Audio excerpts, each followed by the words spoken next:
Matindi ito, Mikey to Ginebra, Greg and Munson to TNT, at sino itong mapupuntang player na mahusay rin dito sa Northport. So yan nga ang ating mga tatalakayin ngayon. Pero syempre bago ang lahat, shoutout muna sa mga solid nating ka-teammate na sila Rolicon Miguel Mendoza, Juan Solige, Ruben Dolor, Manville Castillo, and JJC Boom. So ngayon ngang tapos na ang serye ng PBA Philippine Cup sa 48th season ng liga, kung saan nakuha nga ng Meralco ang kanilang kauna-unahang kampyonato, kung saan pinatunayan nga po ng Bolts na hindi na lang sila basta-bastang team ngayon, kundi contender team na rin talaga. Kaya naman ngayon off-season na ng liga, muli nga po naglabasan na naman yung mga trades or trade rumors, gaya na lamang sa post ni Ball is Life PH Olympics, kung saan nakasaad rito na report Ginebra, Northport, TNT trade, 3-team trade talks.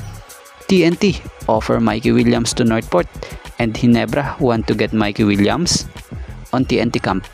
Ino-offer namin si Mikey sa Northport na pero gusto ng Ginebra sumali sa trade na yan. Payag naman kami ibigay sa Ginebra si Mikey Williams para makuha si Joshua Munson at right ni Greg na para maglaro sa team namin. Yung right nga lang iniisip niya. Oo, nagsasabi siya na di na babalik sa PBA pero sa SMC yun. Siguro, pag nangyari to tuloy-tuloy na to. Baka di namin kailangan ng ibang trade pag nangyari yun. Makuha lang namin si Nambatak, Munson at Slaughter via PBA Insider News. Rumors only. Pwedeng totoo, pwedeng hindi. Kaya wag magalit.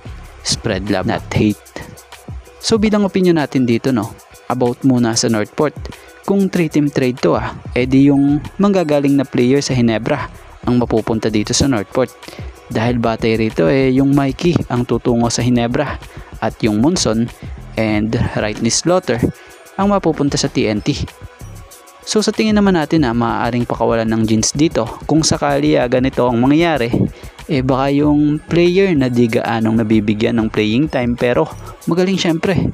Dahil kahit sino namang team, kung di magaling ang mapupunta sa yung team na player di mo din naman tatanggapin, 'di ba? Kaya yan, sa tingin natin magaling rin ito at inaasahang mag-fit sa Northport. Yung Slaughter naman, kung sakali makuha ito gaya sa sinasabi rito na right nito, malaking bagay ito sa TNT dahil big man na talaga ang kulang sa team nila Need nila or kailangan nila ng rebounder at magdodomina sa ilalim. Tapos kung masama pa dyan yung Munson, isa itong slasher na magandang pangdagdag nga po sa laro at sistema ng team. At babagay rin talaga dahil yung laro nitong si Munson talagang pang dribble drive. Ang maganda pa nga po sa laro nito, pwede siya sa position mula point guard hanggang small forward. Ang maganda pa sa estado ng player na to bata pa to, 29-year-old lamang. At yung Mikey Williams naman, kung sakaling sa Ginebra ang bagsak nito gandang pangdagdag nito, lalo pat nagkakaedad na rin talaga itong mga guard ng Ginebra na like Tenorio, ilang taon na lang rin baka nasa sa coaching staff na rin to or magretiro na rin. So maganda kung may papalit na tulad nitong si Mikey dito sa team na ito. Tapos ang magiging teammates niya pa dito tropa niya pa like Jamie Malonzo. So siguro naman pag ganito yung problema ng TNT noon about dito, di naman siguro magiging problema din ng Ginebra kung sakaling sa Ginebra ito mapunta siya gaya ng sinasabi rito. So yun nga lang po yung opinion natin base sa nabasa natin ito. So inuulit natin nagbigay nga lamang po tayo ng kaunting reaksyon at opinion about sa trade rumors na ito.